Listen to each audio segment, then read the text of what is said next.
भगवान महावीर स्वामी के निर्वाण के उपरांत ग्रंथों का लेखन कब हुआ?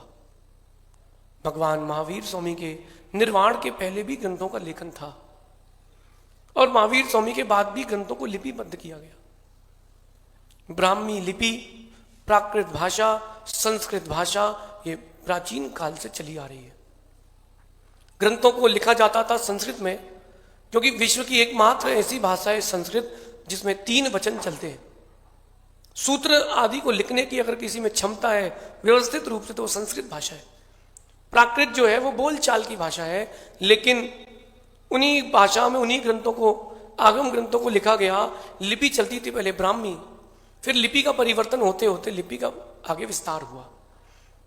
भगवान शीतलनाथ के स्वामी के समय भी ग्रंथों का लेखन था और उन्हीं ग्रंथों को शिष्य पढ़ते भी थे, जिनकी क्षोभसम कम रहता था। पहले की बुद्धि प्रखर थी, चारित्र उज्ज्वल थे, विशुद्धि अधिक थी। उस समय जीव मुनिराज एक बार सुन लेते थे, उन्होंने सुना और ग्रंथ याद हो गया, सुना और ग्रंथ याद हो गया। आज के परिवेश की बात करें, पंचम काल की, ये हुंडा अवसर्पणी काल है। बुद्धि, विशुद्धि, आयु, अवगाहना सब क्षीण हो रही है। कसाय, मान, लोभ, विषय वासनाएं, ये सब वृद्धि को प्राप्त हो रही है। भगवान महावीर स्वामी के समय तक श्रुत में ही, जो श्रुत अपन स्वाध्याय करते हैं, आगम ग्रंथों की बात करते हैं, ये ग्रंथ श्रुति में थे। गुरु ने शिष्य को सुनाया, शिष्य के स्मरण में आ गया, एक बार में याद हो गया। अब धीरे धीरे क्षोभसम न्यून हुआ।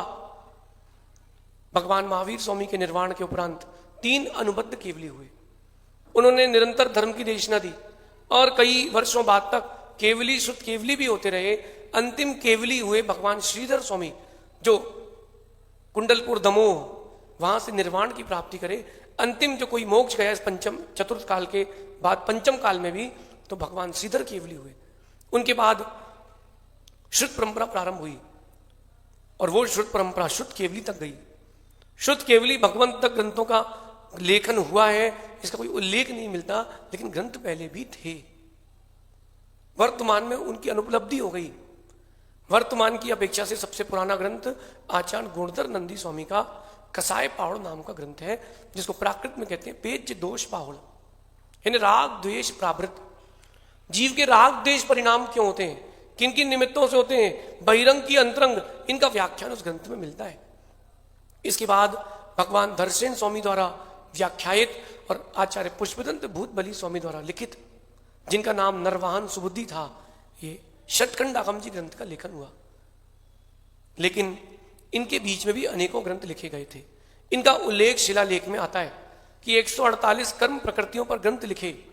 तो तमिलनाडु, केरला आदि में मुनि राजों ने 148 कर्म की प्रकृति के जब ग्रंथ लिखे, राजा ने उस स्मृति में 148 खंभों का मंदिर बनाया। 63 सलाखा पुरुषों पर ग्रंथ लिखे तो 63 खंभों का मंदिर बनवाया। ऐसा उल्लेख भी आता है। जब ये उत्तर की भूमि में अकाल पड़ा, भद्रबाहु स्वामी ने दक्षिण की ओर प्रयाण किया, उस समय 12,000 मुनिराज उनके साथ थे। कितने? क्या संग लगता होगा। आज आपको 3 महाराज देख करके आनंद आता है, फिर 12,000 मुनिराजों का संग, क्या आनंद आता होगा।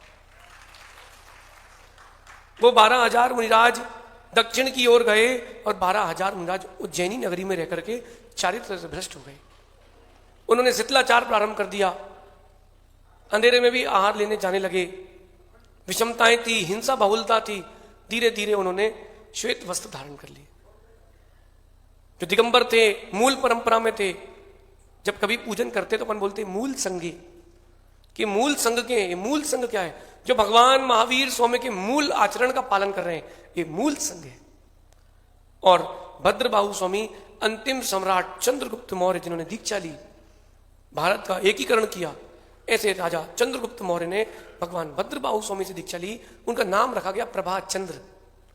और भद्रबाहु स्वामी और प्रभा चंद्र मुनिराज ये चंद्रगुप्त गुफा, चंद्रगिरी की गुफा में पहुंचे और शेष मुनि संघ को उन्होंने विशाखाचार्य स्वामी को पट्टाचार्य बना करके पूरे दक्षिण में उन्होंने द्रविड़ क्षेत्रों में चातुर्मास के लिए कहा। एक भद्रगिरी है कर्नाटक में, एक जगह उसका नाम है भद्रगिरी। वहां शिलालेख मिला कि आज से 2000 साल पहले यहाँ 700 मुनियों का चातुर्मास हुआ था। एक एक मुनिराज ने 3-3 ग्रंथ लिखे थे, ये सारे उल्लेख मिलते हैं, लेकिन वो ग्रंथ तमिल लिपि में थे, कोई जानता नहीं था, ग्रंथ लिपि में थे, उनका लोप हो गया। षटखंड आगम के पश्चात कुंदकुंद स्वामी ने ग्रंथ लेखन का बीड़ा उठाया। श्वेतांबर आमना ने ग्रंथों का संकलन पहले प्रारंभ कर दिया था, दिगंबर आमना ने बाद में किया। इन सबके पहले भी कोई अगर कोई ग्रंथ मिलता है तो अन्य दर्शन के ग्रंथ भी उपलब्ध हैं। सत्य असत्य जो है वो केवल ही जानते हैं, तर्क जानता है। लेकिन एक बात ध्यान रखना, हमारे पास गंगा भले ही पतली हो लेकिन मीठी है। किसी के पास समुद्र भर के भी पानी हो, कोई दर्शन कह दे कि हमारे पास द्वादशांग है, सारा ज्ञान है, तुम्हारा पानी समुद्र की तरह खारा है, हमारे पास कम है लेकिन गंगा की तरह मीठा है। इस प्रकार से ग्रंथों का लेखन महावीर स्वामी के 600 वर्ष के बाद, भद्रबाहु स्वामी हुए 680 वर्ष के बाद, उसके बाद से ग्रंथों का लेखन प्रारंभ हुआ, क्योंकि लोगों के क्षय उपशम कम होने लगे।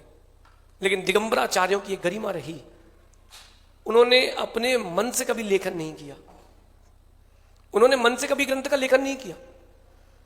जब तिलोय परिणति ग्रंथ लिखते हैं, आचार्य यति वृषभ स्वामी क्या बात लिखते हैं, जो 2000 गाथाएं लिख सकते थे, 50 गाथाएं अपने मन से नहीं लिख सकते थे क्या?